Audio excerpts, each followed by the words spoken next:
All right, so you really want to understand Kylian Mbappé at Real Madrid. Yeah. We're talking beyond the highlights. Right. We're going deep into the tactics and the team dynamics and what really makes Mbappé tick in this system. Exactly. And for this deep dive, we're looking at some awesome analysis from YouTube. Oh! Specifically from Jean Futol's channel. Nice. This guy really breaks down the game in a way that, like, I find fascinating. He's great. Now, a hat trick against Valladolid. Yeah. You can't... He has a stadium. You can't ignore that, right? But I'm sensing there's more to it. It's more than the goal. Than just the numbers. It is. Yeah, the analysis goes deeper than that. It's right. looking at how he's adapting to Real Madrid's style of play. Interesting. You know, one commentator even compared him to Benzema. Okay. They said, una versión absolutamente combinativo, una versión muy Benzema. No es extremo izquierdo, pero tampoco es un nueve. So... essentially what they're saying is he's not just the goal scorer. Right. He's a playmaker. Yeah. He links up with teammates, creates opportunities for others. So he's got that Benzema-esque understanding of the game. Yeah. But with some added flair. Exactly. He's unpredictable. Constantly moving, drifting between the lines, making him an absolute nightmare for defenders. Oh, yeah. And then on top of that, you add his speed. It's just unfair. Icing on the cake. Okay, so we've got this incredibly dynamic player slotting into Real Madrid's system. Yeah. But what makes him so effective in this system? Well, think about it. Yeah. Real Madrid thrives on quick transitions, intricate passing, exploiting spaces, you know, and Mbappe's movement and speed. Perfect. They're tailor-made for that. So he's not just adapting, he's enhancing their strengths. Exactly. And here's where it gets really interesting. Okay. Sources are highlighting Mbappe's leadership qualities. I wouldn't have pegged him as a leader so early in his Real Madrid career. Yeah. And it's not the loud rah-rah type.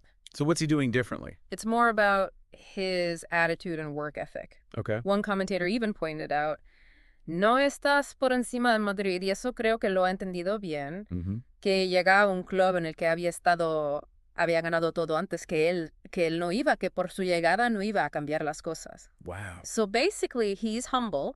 Right. He gets that he's part of a much bigger legacy at Real Madrid, and he's letting his actions speak for themselves. So it's a quiet leadership. It is. Leading by example. Yep. Does that really resonate with the team, though?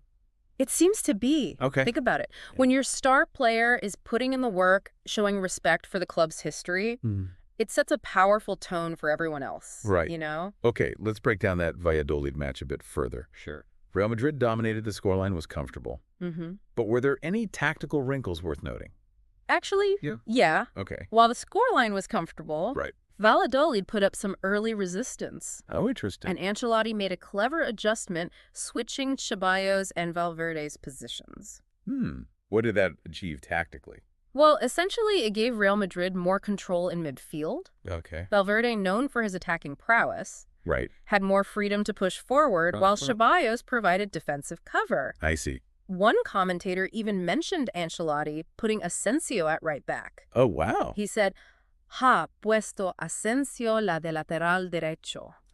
So these subtle shifts opened up space for Mbappé and allowed Real Madrid to dictate the tempo. So it's like a chess match. It is. These small adjustments having ripple effects across the field. Exactly. That's Ancelotti's genius. Yeah. His ability to read the game and make those subtle but impactful changes. Now, you can't talk about Mbappé without mentioning Vinicius Jr. Right. They both like to occupy similar spaces on the field. So how are they gelling together? That's the million-dollar question. Yeah. There's definite potential for a truly devastating partnership. Right. But it needs work. Yeah, okay. One commentator put it this way. Yeah. Es el último paso de la coordinación entre ambos que quiere generar esas sinergias. Okay. Essentially, they need to develop a better understanding of synergy to maximize their effectiveness. So it's a work in progress. It is. But with a high ceiling. Yeah. What do you think is the key to unlocking that potential? I think they both need to be willing to adapt their game, to make sacrifices for the benefit of the team. Yeah. It might mean tweaking their positioning or having a clearer understanding of their respective roles within the attack. So it's about finding that balance. It is. Between individual brilliance and collective success. Absolutely. It'll be interesting to see how it evolves. It will, and that's what makes this Real Madrid team so fascinating to watch right now. Yeah. It's a team in transition. Right. With young stars like Mbappé and Vinicius. Yeah. But also seasoned veterans like Kroos and Modric. Right. The pieces are there, but the puzzle is still being assembled. It sounds like a fascinating season is unfolding at the Bernabeu. It is. And we're just getting started with our deep dive. Yeah. And it's not just on the pitch. Oh. The analysis also goes into some off-field drama, which adds another layer to this season. Tell me more. So there was this heated exchange between Getafe's manager, Jose Bordalas, and Barcelona's coach, Hansi Flick. Right. It all started from a comment Flick made after Barcelona's draw against Getafe. Oh. He said, "La verdad que no me gusta jugar aquí." Which means? Which basically translates to, the truth is, I didn't like playing here. Okay, so a little dig at the opposition stadium. Yeah, not very sportsmanlike. No. And Bordalas wasn't having it. Right. He fired back and said, "Respeta el que respeta, el que no respeta, pues no merece ser respeta." So he's basically saying respect is earned. Right. And he felt like Flick showed him and his club none. So we've got a war of words brewing. Yeah. How did the commentators interpret this? Well, some saw it as a misunderstanding. Words taken out of context. Others saw it as a reflection of the immense pressure managers face. Right, especially at a club like Barcelona. Exactly. The expectations are sky high. Yeah, but this clash goes beyond just personalities. Absolutely it does. Right. The commentators highlighted the contrasting styles of these two managers. Yeah. You've got Flick with his possession-based attacking football versus Bordalas, known for his more pragmatic defensive approach. It's a clash of philosophies. It is. Footballing ideologies. Yeah, and it makes you think. Yeah. About the different ways to approach the game. There's no one right way to play. Exactly. It's about finding a system that works for your players, for your club, your philosophy. Speaking of different approaches, yeah. What's the analysis saying? Yeah. About Atletico Madrid's performance against Villarreal. Right. That draw must have been a blow to their title hopes. It was, and the sources are pointing to some recurring issues holding them back. Like what? Particularly in midfield. One commentator even compared Koke and Rodrigo de Paul, saying, Rodrigo de Paul es el que marca la diferencia en el dinamismo y en la velocidad del juego. Okay. So basically they're saying, De Paul brings the dynamism and speed that Koke seems to be lacking. So they're missing that creative spark, that drive in midfield to unlock defense. Exactly. They're not creating enough consistent chances. Right. And that draw against Villarreal highlights that they need to find a way to be more proactive in attack if they want to keep pace with Real Madrid. So is it safe to say that La Liga is turning into a one-horse race? Well, Real Madrid are certainly looking dominant, but it's still early. Anything can happen in football. Of course. But the commentators do raise a crucial question. What's the big question mark? It's all about Mbappé. Okay. Can he sustain this incredible level of performance? Right. Will he be able to handle the pressure, the expectation? That's the age-old question. It is. Talent is one thing. Right. But consistency, especially at a club like Real Madrid, yeah, that's a whole other beast. It is, and the commentators are divided. Oh, really? Some believe he's only scratching the surface of his potential. Wow. That we haven't even seen the best of him yet. Mbappé, but even more dominant? Exactly. Others are more cautious. Okay. Suggesting that he needs to prove his consistency over a longer period, especially in those high-stakes matches against the top teams in Europe. Right. One even said, Sigo pensando que todavía le falta un poquito para recuperar su versión más bestia. Which translates to, I still think he still lacks a little bit to recover his most beastly version. So there's a sense that the jury's still out? Yeah. He needs to prove himself on the biggest stage? But, hey, that's what makes it so compelling. It does. Oh. Absolutely, we're witnessing the rise of a potential superstar. Yeah. But the journey's far from over. Now, we've talked a lot about the on-field action. Right. But football is also a business. It is. What are the sources saying about the financial side of things? Well, one interesting rumor is the possibility of Vinicius Jr. attracting interest from clubs in the Saudi Pro League. Wow. Vinicius to Saudi Arabia. Yeah. That would be a massive shakeup. It would. It speaks to the shifting landscape of football. It does. With these emerging leagues fueled by immense wealth, becoming serious contenders in the transfer market. It's almost like a power shift in the making. Yeah. These leagues are flexing their financial muscles. Right? And it's creating a new dynamic in the world of football. It's definitely something to keep an eye on. It is, and closer to home. Yeah. There's talk of potential departures from Real Madrid. Okay. As Ancelotti looks to refine his squad. Makes sense. Players like Mariano Diaz and Alvaro Odriozola have been mentioned as possible outgoings. It's the nature of the beast. It is. Players come and go. Right. But the club's ambition remains constant.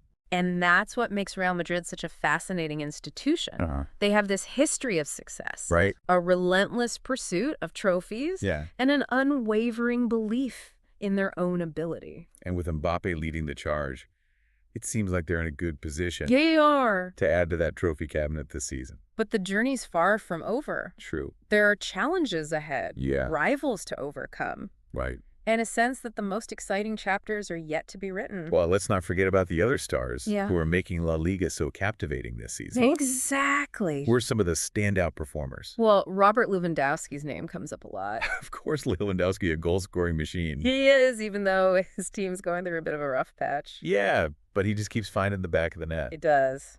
Anyone else catching your eye? Well, Antoine Griezmann at Atletico Madrid. Yeah. Still a joy to watch. Absolutely. His vision, his passing, right? His ability to create something out of nothing. He's a true magician. And then there's young Pedri at Barcelona. Oh, yeah. His talent is undeniable. He plays with a maturity beyond his years. It's amazing how much young talent is on display in La Liga. It is. It feels like we're witnessing the next generation of superstars. It does, and it's not just the big names. Oh. The commentators are also shining a light on players like Mikel Oyarzabal at Real Sociedad, Okay. Yunus Musa at Valencia, and Nico Williams at Athletic Bilbao. It sounds like La Liga is bursting with exciting players. It is. It makes you appreciate the depth and quality of the league. It does, but let's bring it back to the focus of our deep dive. Okay. Kylian Mbappé. Right. What are the key takeaways so far? Well, he's exceeding expectations. Yeah. He's scoring goals, integrating seamlessly into Real Madrid's system, and showing leadership qualities that many didn't anticipate. So he's living up to the hype and then some. He is, but the big questions remain. What are they? Can he maintain this level? Right. Can he handle the pressure of leading Real Madrid to glory? And that's what we'll be exploring further. We will. In the final part of our deep dive. We've covered a lot so far. Yeah, we have. Mbappe's individual brilliance,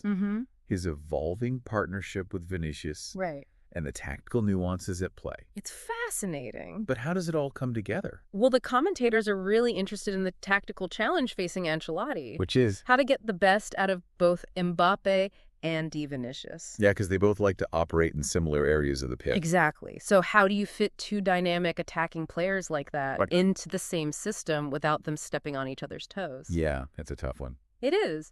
But the sources suggest some interesting possibilities.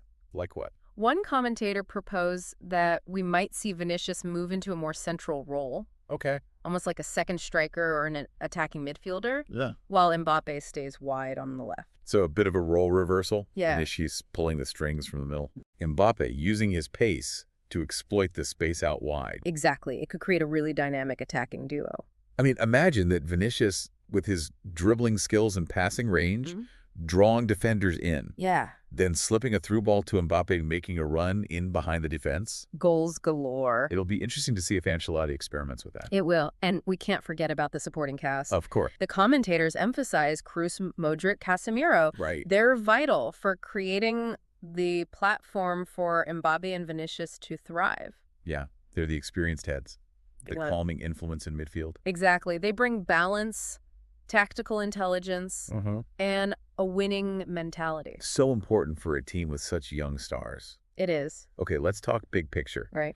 Real Madrid aiming for silverware on multiple fronts. Right. La Liga, Champions League, Copa del Rey. Can they really achieve the treble? Some analysts believe they can. I mean, it's Real Madrid. It is. They've done it before. It wouldn't be a huge surprise. But others are more cautious, pointing out the challenges of maintaining consistency over such a long season. Yeah. The Champions League especially is incredibly demanding. It is. And you can't forget about injuries fatigue. Right. Those can always derail a team's ambitions. It's a long and winding road. It is. But that's part of the excitement for fans. For sure, the ups and downs, the twists and turns, the moments of brilliance that make football so captivating. I think as we wrap up this deep dive, it's important to remember that we're witnessing a team in transition. We are. A new chapter unfolding at Real Madrid. And Mbappe's right at the heart of it. He is. We've seen glimpses of his talent, his ability to change a game in an instant. But the real test is consistency. It is. Performing at that level week in, week out, under immense pressure. That's what makes this story so compelling. It does. We're all on the edge of our seats waiting to see if he can live up to the hype. If he can become the global icon that so many believe he can be. This has been an incredible journey. It has. Exploring the world of Kylian Mbappé at Real Madrid through the eyes of those who watch him closest. And it's just the beginning. It is. The season is young, and there are so many more chapters to be written. We'll be watching closely to see how it all unfolds. We will. Thanks for joining us on this deep dive. Hello. If you are listening to this, you may not be subscribed to the channel.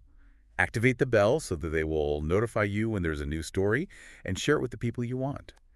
I thank you from the bottom of my heart.